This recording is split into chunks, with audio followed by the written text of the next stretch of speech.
Sveiki, mėly lankytojai, klausytojai, žiūrovai. Šiandien mes tęsime laidų ciklą apie internetą, nuotykius jame, žvaigždės ir viso to pasekmes.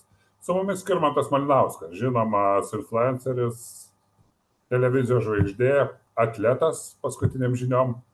Ir žmogus, kuris praėjo daug visokio, jeigu galima tai pasakyti, mėšlo, kurdamas savo YouTube kanalą, kovodamas dėl sekėjų, dėl savo teisių ir už tai, kad jis kaip žurnalistas galėtų kalbėti visuomeniai, pasakyti tai, ką turi pasakyti. Ta prasme, suteikti informaciją, kurią daugelis bandė apriboti. Labas, labai smagu iš tikrųjų matyti, ačiū, kad pakvietei pasikalbėti. Nežinau, kad tai pradėsi, bet megztukas rudos spalvos labai tinka prie tokio pristatymo. Jo, aš manau, kad jis sutampa su Supermano krūtinės spalvomis, su specialiai. Ne, aš tiesiog užsidėjau, netgi lietuviškai reikėtų sakyti, apsivilkau šį megztuką atsitiktinai. Supratau. Taigi, žvaigždžių patirtis. Kiek dabar turi sekėjų? Kaip vertint, kaip skaičiuot? YouTube turiu daugiau negu 120 000 prenumeratorių, apie 65 000 žmonių sekančių mane Facebook'e turiu Instagramą nedidelį ten, apie 10 000, nors nelabai ten ką dedu. Ir su kokiam problemom susiduri? Aš kalbu šį kartą ne apie teisinės, ne apie turinio kūrimo, bet būtent bendravimas su sekėjais, sekėjų valdymas. Aš turiu labai griežtas... Negalima tai pasakyti, bendravimas su sekėjais. Galima ir taip pasakyti, todėl kad socialiniai tinklai daugeliu atveju leidžia tau labai lengvai spręsti problemas, kurios gali atsirasti, pavyzdžiui, realiam gyvenime, sunkiai sprendžiamos, turi žmonės, kurie galbūt kažkada tavo turinys patiko, paskui jie gali nusivilti, paskui jie gali supykti, paskui jie gali kaip nors ten prie tavęs gatvėje bandyti paaiškinti, kodėl tu neteisus. Socialiniai tinklai šiuo požiūriu yra patogesni. Tai aš turiu aiškias taisyklės, kas yra leistina, kas yra neleistina, savo paskyrų aš nenoriu šiukšlynų paversti, turbūt turėčiau gerokai daugiau sekėjų, bet gana drąsiai juos blokuoju, nors vėlgi, jeigu žmogus geranoriškas, visą laiką padiskutuosiu, skirsiu laiko, žodžiu, mano tikslas nėra kuo daugiau sekėjų, bet kai aš jų visai neturėjau, pavyzdžiui, YouTube'ą, kai pradėjau, man buvo labai svarbu, 100 000, 10 000, 100 000, visi šitie dalykai labai padėjo kurti tai, kas tapo mano darbu. O kaip keitėsi elgesys bendravimo su sekėjais? 5000, tu dar trokšti vis naujų? Aš praktiškai nebededu pastangų, kad jų būtų labai daug, tiesiog pasakau, kai YouTube'o įrašinėjo epizodus, kad jeigu patinka, prenumeruokite, bet čia yra du dalykai. Vienas dalykas yra psichologija auditorijos. Kai tu pradedi, tu esi nedidelis, mažas, tave visi nori palaikyti, tu esi toks kaip ir kiekvienas žiūrovas. Kai tu tampi dideliu, tada tu tampi toks kaip mainstreaminė žiniasklaida ir visi sako, žiūrėkit, kiekvienas žodis tavo turi būti labai pamatuotas, svarbus, tu ten kur nors suklydai, tave gali su žemėm sumaišyti ir panašiai. Tai aš turėjau įvairiausių situacijų, visi esam žmonės, tikrai galima kartais ir klaidų padaryti, žodžiu, įvairi tas mano patirtis yra. Bet antras dalykas yra, žmonės socialiniuose tinkluose dažnai bendrauja su draugais, artimaisiais, pažįstamais, tai aš tokios prabangos jau nebeturiu. Labai dažnai aš nepažįstu žmonių, kurie komentuoja, kurie spaudžia patinka, na ir tiesiog tai yra jau tokia vieša erdvė. Jeigu tai pagalvoti, pasižiūrėti, 120 000 žmonių YouTube arba 60 000 žmonių Facebook'e, na tai yra visai nemažo Lietuvos miesto skaičiai. Tai galima įsivaizduoti, kai tave seka tiek žmonių, kad tai pakeičia šiek tiek tavo bendravimą. Ir kaip pakeičia? Aš vėl grįžtu, bandau sugrįžti prie to, kaip tu jauties kaip žmogus ir kaip bendrauji. Kai tu turi keletą tūkstančių, kai turi 20 kartų daugiau. Tai turi, kai iš pradžių tavo nedėlis kaimelis, kur, grubiai tariant, kur tu išėjai ryte į gatvę su kava, visi su tam sveikinas, visi su tam pažįsta. Ir po to staiga tu atsiduri Panevėžio dydžio mieste, kur pro tave visi važiuoja į darbą ir tu su tai žmonėm turi bendrauti. Taip, tai aš savo esu pasakęs, kad aš nekeisiu bendravimo taisyklių, man patinka taip, kaip aš valdau savo socialinius tinklus. Tai pavyzdžiui, mano Facebookas jis yra asmeninė paskyra, ten rasi ir mano žmonos nuotraukų, ir mano vaikų nuotraukų, mano atostogos, ir ten lygiai taip pat šalia rasi kokių nors politinių analizių, įrašų ir panašiai, mano epizodų nuorodų. Tai šiuo atveju aš galvoju, kad ne aš turėčiau prisitaikyti, auditorija turi prisitaikyti. Patinka, nepatinka, kam nepatinka, tas neseka, viskas čia yra natūralu. Dabar, kai mes kalbam apie... Kaip sakai? Kiek Facebook'e sekėjų? 65 tūkstančius. Aš matai, vis tiek yra skirta, grubiai tariant, nedarbinė, o daugiau asmeninė erdvė. Aš nebesvertinu ar asmeninė ar darbinė, nes aš suprantu, kad labai socialiniai tinklai yra susiję. Tai jeigu tu dedi kažkokį turinį, pavyzdžiui, nuorodą į savo epizodą į Facebooką, jį tikrai pažiūrės daugiau žmonių. Kartais galbūt neverta spamint, nes žmonės atbunka, nebenori spausti patinka, galvoja, kad tai yra tiesiog brukalas kažkoks. Tai pasitaupai kartais įdomesniam epizodam, bet šiaip po įrašų, nežinau, įdėjau visai neseniai laidą, kur aš ten tiesiog sportuoju, 1000 žmonių paspaudė patinka. Smagu. Didžiosios dalies iš jų nepažįstu. Bet dar vienas aspektas, tai yra, kalbant apie YouTube'ą, tai yra iš tikrųjų mano darbas, tai taip, tenai aš neturiu tokios galimybės kaip Facebook'e bendrauti, taip yra komentarai, galima atsakyti, bet ten skaičiai yra svarbesni, jie yra didesni, YouTube'as stengiasi, kad tas tavo turinys pasiektų kuo daugiau žmonių, auditorijos. Tai va, tai man patinka, kad tenai iš tikrųjų skaičiai greitai nekrenta, nors irgi jie yra mažesni negu kažkada buvo. Ir bet kuris kūrėjas, kuris gyvena iš savo turinio, visą laiką galvoja, ar tu dar įdomus, ar tu dar aktualus, ar tu neatsibodai, arba tu visų nesuerzinai. O minėjai taisyklės, kokios jos? Mano taisyklės labai paprastas. Jokių įžeidinėjimų, jokių keiksmažodžių ir trolinimo. Trolinimas yra toks klausimas, kuris daugiausia abejonės sukelia, nes labai sunku atskirti, kada žmogus ateina ir geranoriškai kažko klausia arba nesupranta, ir kai žmogus tiesiog į tavo lūpas deda tai, ko tu nesakei, tave bando įvelti diskusijas, kurios atima daug laiko, bet tu ten pralaimėsi iš anksto, nes tu paprasčiausiai paneiginėsi melą.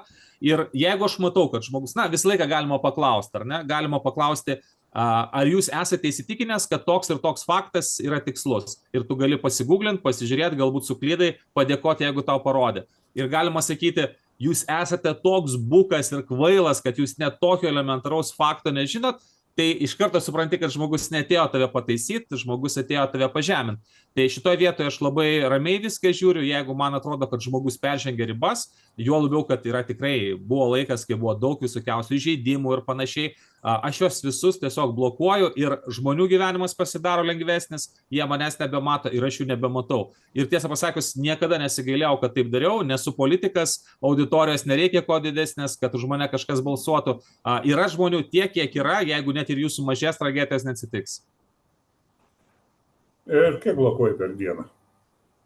Per dieną turbūt sunku skaičiuoti, bet mes kalbam apie 1000 žmonių, kurie buvo užblokuoti kažkada. Kažkada su Algiu Ramanausku kalbėjom, pas jį labai panaši situacija. Ir čia, man atrodo, labai priklauso nuo turinio, nes jeigu tas turinys yra toks aštresnis, tai visą laiką atsiras žmonių, kurie ateis ir tiesiog pabandys kažkokiu būdu tave pažeminti. Ir vėlgi, aš visiškai ne prieš, aš galiu laikyti smūgį, jeigu žmonės ateina su argumentais. Bet jeigu žmogus ateina tiesiog, pavyzdžiui, paaiškink man, kodėl tu sakai tai, o žinau, kad aš to nesakau. Tada tokia klasikinė frazė mano būna. Aš jums duodu 5 minutės pateikti citatą, kur aš tai pasakiau. Jūs negalite pateikti, reiškia, jūs trolinat, reiškia, mes atsisveikinam. Jeigu žmogus pateikė, visi mato, tai yra vieša, aš atsakau. O kiek susiduri su tokiais vadimais laiko degintojais, kurie, tarsi jie nepiktybiniai, tarsi jie netrolina, nepuola įžeidinėti, bet jie bando įtraukti tokią beviltišką diskusiją apie kažką. Aš nežinau, ar tai yra blogai. Šiaip daug žmonių socialiniuose tinkluose ateina užmušti savo laiko. Ir kartais tai daro turiningiau, kartais mažiau turiningai. Aš matau, kad yra žmonių, kurie tiesiog nori bendravimo. Kažkam iš tikrųjų yra įdomu tiesiog pabendrauti su manimi, kažkas ateina su labai dalykiškais pastebėjimais. Bet aišku, aš bendrai matau, kad socialiniai tinklai atima labai daug laiko. Ir jeigu aš anksčiau tam skirdavau kiekvieną dieną, kaip šventai, Facebook'e po įrašą, po 2 ir dar skirdavau laiko komentuoti, tai aš dabar būna, kad keletą įrašų per savaitę įdedu ir man to visiškai pakanka. Kodėl? Todėl, kad aš galiu tą likusį sutaupytą laiką skirti epizodui, skirti kažkokiem kitiems savo darbam arba šeimai. Nežinau, galbūt su amžium tai atėjo, nusistovėjo tam tikra auditorija, jinai yra pakankamai stabili ir nebėra tokio didelio streso, kad kuo daugiau tos auditorijos surinkti arba kuo labiau nenuvilt dabartinės. Ta prasme, tiesiog darai, kas tau tinka ir taip nelabai galvoji. Neduok Dieve 500 atsisakys sekimo. Manęs atsisako daugiau negu 500, tai būna, kad po tam tikrų įrašų daugiau negu 1000 sekėjų nukrenta, aš tą pats pastebiu. Pavyzdžiui, mano ta garsioji istorija su Vilniaus viešuoju transportu, kai preliminarų sutarčių nevertinau ir padariau didelę klaidą, tai ten žmonių labai daug atsirašė ir nebeprenumeravo. Ir buvo labai daug žmonių, kurie tiesiog atėjo agresyviai pasinaudoti tą situaciją. Tai aš į tai žiūriu labai ramiai. Vėlgi, paskui tų sekėjų skaičius užauga, bet sekėjų skaičius savaime nėra kažkas tokio. Aš nepardavinėju reklamos, aš nedarau kažko, kas tuos sekėjus turėtų kaip nors patenkinti ir panašiai. Tai yra, jeigu jiem įdomu, aš asmeniškai labai gerai, smagu, jeigu jie pasižiūri mano video, tai man yra labai labai gerai. Džiaugiuosi, kad turiu kažkokį skaičių patronų ir iš to galiu iš esmės gyventi. Bet vėlgi, tai neamžina, aš puikiai suprantu, kad irgi gali daug keistis situacija. Tai va, tai jeigu taip atsitiks, kągi, ieškosim kitų darbų.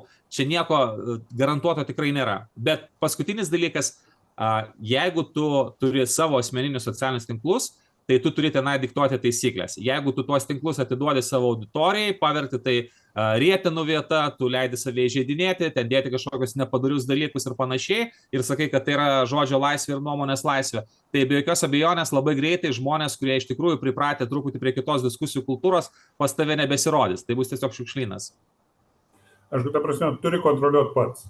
Neleis auditorijai valdyti už tai, nes auditorija yra labai skirtinga. Be jokios abejonės. Ir čia dar vienas dalykas, kai tu pradedi arba kai tu turi nedidelę paskyrą, tau kiekvienas komentaras yra svarbus, tau kiekvienas laikas yra svarbus. 100 laikų surinkti po įrašo atrodo labai daug. Bet kai tu turi 10 tūkstančių, 20 tūkstančių, 50 tūkstančių sekėjų, tiesą pasakius, visiškai nesvarbu, nei pavienis laikas, nei pavienis komentaras. Jeigu aš matau, kad man įtartina, kaip elgėsi žmogus, sakykime, jis man kokias nors žinutes keistas rašo, tu net nesupranti kartais, ko jis iš tavęs nori, vieną kartą prašo kažką gero, paskui kažką pikto, tu tiesiog sakai, gerai, atsiriboju, aš nenoriu su tavim bendrauti, aš nenoriu skirti laiko ir viskas. Tas žmogus manęs nebemato, aš jo nebematau. Tai be jokios abejonės, gyvenime mes, kai svečius į namus kviečiame, mes irgi turim savo taisyklės.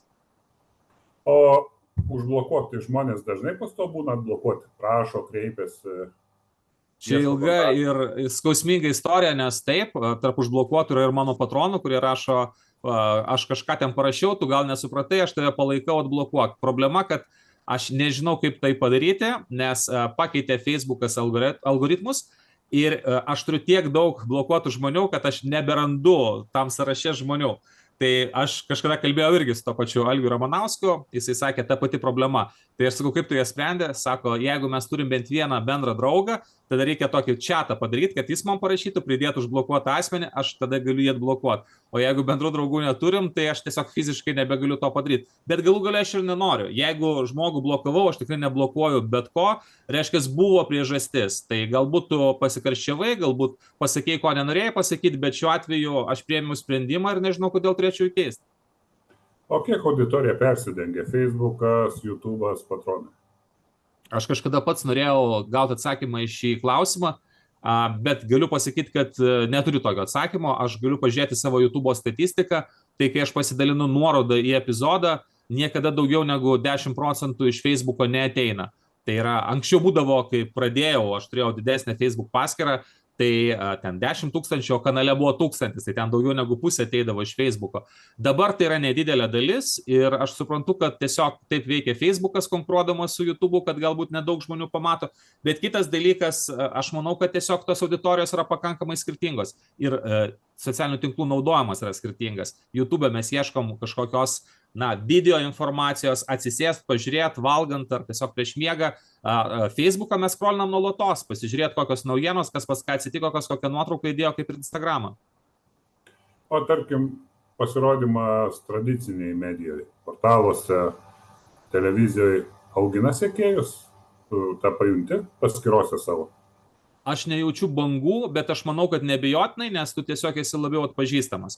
Tai šitoje vietoje aš nemačiau, kad, pavyzdžiui, dingtų mano auditorija, jeigu aš nesirodau kurį laiką žiniasklaidai, nematau, kad atėjus kažkokią laidą staiga padidėtų, bet bendras žinomumas yra svarbu, aš nebejoju tuo ir jeigu tu pasieki auditoriją, kurios tu nepasieki savo socialiniais tinklais, tai kodėl tai yra blogai? Bet ta prasme, tai nėra tokio tiesioginio, kad jeigu tu televizijoje staiga pradėjai daugiau rodytis, plus 5000 po kiekvienos laidos. Po kiekvienos laidos ne, bet aš esu įsitikinęs, tikrai man teko daug dirbti su žmonėmis, kurie patys pradeda socialiniuose tinkluose, ypač kalbant apie YouTube kanalus, tai jeigu tu neturi žinomumo, tai tau iš tikrųjų labai sudėtinga sekimą susirinkti. Taip, yra tam tikras turinys, kuris yra nišinis, kur galbūt susirasi žmonės, kuriuos domina būtent ta tema, bet aišku, tie žmonės, kurie dirbo žurnalistais, kurie galbūt buvo kažkokiose pareigose, kuriem teko kažką komentuoti ir kurie atpažįstami, jie turi didelį kozerį savo rankovėje ir gali išsitraukti. Nes žmonės jau žino, ko iš jų tikėtis, kam patinka, tas ateina, kam nepatinka, tas neateina, bet čia kaip politikoje, rinkimuose yra žymiai geriau turėti polarizuotą auditoriją, patinka, nepatinka, negu būti nežinomam. Tai šiuo atveju mano tokia situacija yra. Daliai aš patinku, daliai nepatinku, man visai pakanka tos dalies, kuri mane žiūri. O realus gyvenimas kiek susiję? Eini parduotuvę, eini į gatvę. Taip, ir susitinku dažnai su žmonėmis. Tai trukdo, padeda. Aš nebejaučiu to. Vienas dalykas, dažnai pasisveikinam, būna, sako Skirmantas arba Malinauskas, Vingio parke vaikšto, sutinku žmonės, tai dabar darysiu epizodą kaip tik apie tai, kaip pradėjome svorį, ten bus daug žmonių, kurie tiesiog sustoja pasikalbėti, aš sakau, gal galima jūs pafilmuoti. Aš neturėjau niekada kažkokių agresyvių išpuolių, būna tokių situacijų, kai galbūt pagėrę žmonės ateina, bet aš tada labai mandagiai tiesiog pasakau, kad skubu, be konflikto stengiuosi nueiti. Nes iš karto supranti, kad žmogus galbūt nepiktybiškai ateina, bet čia toks labai klasikinis atvejis būna, žmogus prie manęs prieina, noriu tau papasakoti kokią nors temą, aš neturiu tam laiko, greičiausiai ta tema man bus neįdomi ir aš anksčiau galbūt sustingčiau ir stovėčiau ir klausyčiau, dabar aš sakau, žiūrėkite, mano elektroninis paštas, parašykite, aš dabar neturiu laiko ir išeinu. Niekada neturėjau kažkokio išpolio prieš save, bet tiesą sakant, bandyčiau gintis ir jeigu ką yra teisėsauga ir taip toliau, man atrodo, mes dar negyvenam tais laikais, kad žmonės dabar dėl kažkokios laidos, epizodo ir taip toliau pradėtų gatvėse muštis. Aišku, ta prasme, tokių šeimai ar pačiam nebuvo, tarkim, vaikai.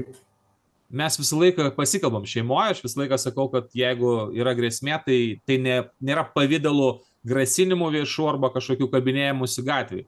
Jeigu jau kažkas norėtų kažką blogo padaryti, tai greičiausiai darytų tai pasirinkęs laiką, kad būtų kuo mažiau įtarimų ir taip toliau. Čia bendrai gyvenime taip yra, kad jeigu kažkas jau labai nori tau pakenkti, tai jisai tau nepuls grasinti ir sakyti, dabar jau aš čia skirsiu savo laiką, kad su tavim kovočiau. O tai, kad ten man rašo kažkokius grasinimus Facebook'e, tai kiekvieną dieną aš labai retai pasižiūriu spam folderį, ten ateina labai daug žinučių ir kartais geras temas praleidžiu vien dėl to, kad nenoriu gaišti laiko sugerdamas visą neigiamą emocijas ir energiją, kuri tenai mane pasiekė. Ar ne? Žmonės dažniausiai rašo, kad aš netokių laikausi politinių pažiūrų, nors turbūt net nežino mano politinių pažiūrų. Padarai epizodą apie kokį nors žinomesnį žmogų, sako, jis labai geras, tu čia jo mažojo pirštuko nevertas. Žodžiu, visos tos įprastos istorijos tiesiog stengiasi ignoruoti, nes net ir blokuoti laiko gaila. O kaip psichologinė savijauta skiriasi? Kai buvo pradžia ir gaudavai tokias žinutės ir dabar. Man tikrai psichologinė savijauta nėra problema. Priminsiu, kad man kažkada teko dirbti premjero patarėjo ir jeigu kas nors yra buvęs politinėse pareigose, ne opozicijai, tai jis puikiai žino, kad jisai sulauks labai daug kritikos, visi bus nepatenkinti, nuo iki ir mokytojai kaip ir dabar yra nepatenkinti, ir kitos specialybės, ir pareigūnam per mažai, ir tu ten kažkur kažką pasakėjai, kažkokio dėmesio neparodai. Žodžiu, aš prie to pripratau, užsiauginau storą odą, aš atsimenu, kai būdavo prezidento kampanija, kur dalyvavo Skvernelis ir pakeldavo ranką žmonės ir sakydavo jam, o kodėl jūsų patarėjas mane Facebook'e užblokavo? Tai man būdavo žiauriai juokinga, bet tiesiog pripranti, aš prieidavau prie tų žmonių ir sakydavau, žiūrėkit, mes dabar mandagiai bendraujam, aš jūsų niekada neužblokuočiau, jeigu mes tai būtume bendravę ir socialiniam tinkle. Bet jeigu jūs mane atėjote įžeisti, užpulti ir taip toliau, tai nesupykit. Ir antras dalykas, nežinau, kodėl jums gaila, kad aš jūs užblokavau. Tai aš užsiauginau storą odą, dabar aš labai stipriai apie tai negalvoju, dirbau žurnalistu ilgai, tai turiu tokį, nežinau, įprotį, kad reikia mažiau kreipti dėmesį į kas tau ką blogo sako, kas ten tau kažką grasina, reikia koncentruotis labiau į darbą. Aš ta prasme, žmogui, kuris nepraėjęs viso to, neturi to patirties kaip tu, gali būti pakankamai sudėtinga, aš suprantu, kai jis patenka į tą Facebooką ir priima pakankamai asmeniškai.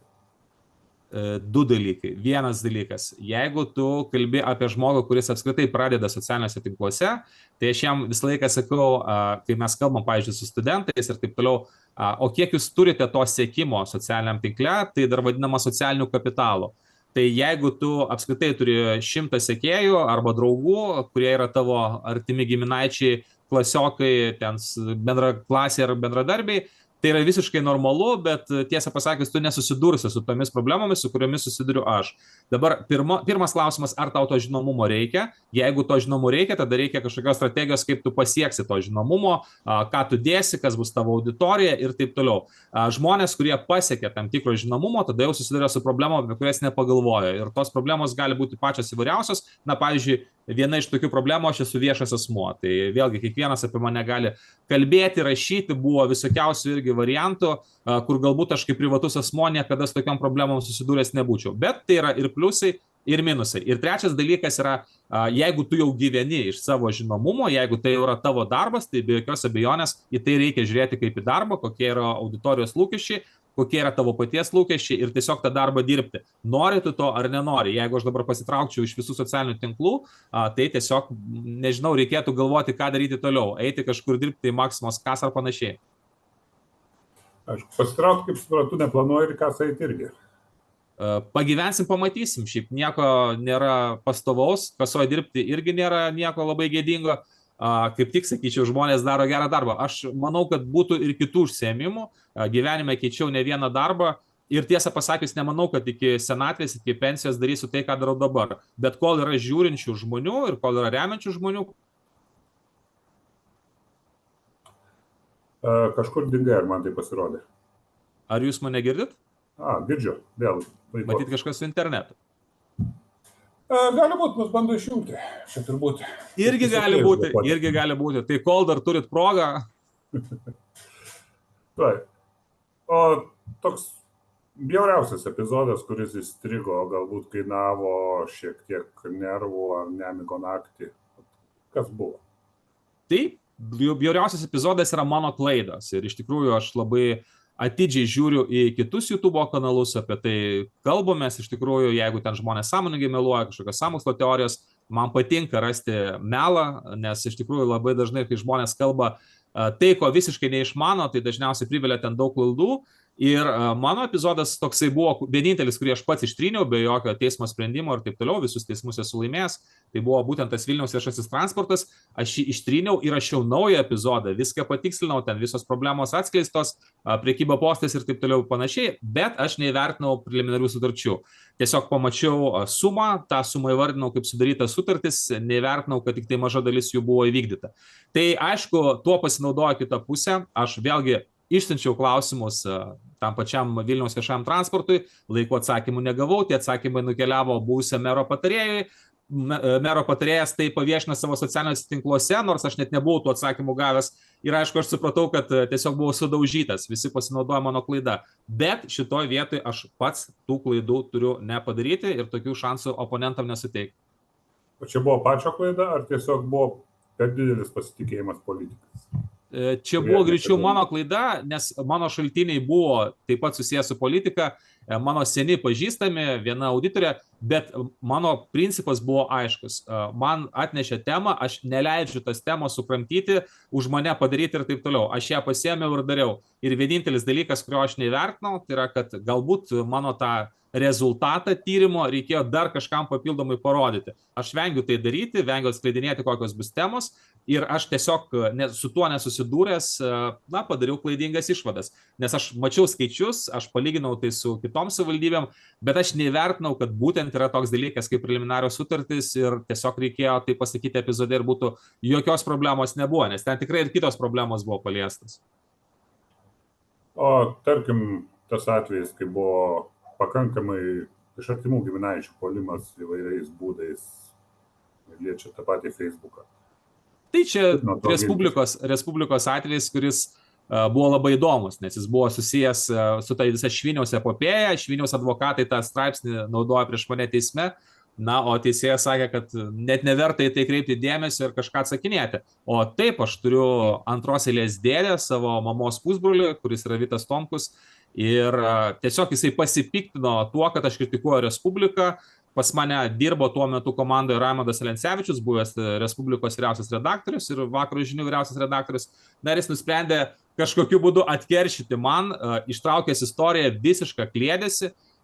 Ten tiesiog mano močiutės palikimo klausimas ir mano močiutė jau mirusi, aš ten iš viso net nedalyvavau, tiesiog pasiūliau močiutė išspręsti teisiniu būdu tą klausimą, buvo susitarta, žodžiu, nėra net apie ką kalbėti, bet matyt Tomkui pakanka to, kad būtų galima tiesiog kažkaip užpilti šliukštalt purvo, na ir viskas, bet tai neprilipo, na visi, kas matė, skaitė, aš padariau visiškai atskirą epizodą skirtą tam, man atrodo, supranta, kiek tai yra kliedesys. Ir čia irgi yra labai geras būdas, tiesiog viešumas pateikė visus atsakymus, kai čia antrą kartą sakoma, oi, žurnalistai rašo, ką nori, meluoja ir taip toliau, man atrodo, kad visi, kas su ta istorija susipažinę, puikiai supranta, kuo tu gali pasitikėti, o kas tiesiog kliedi.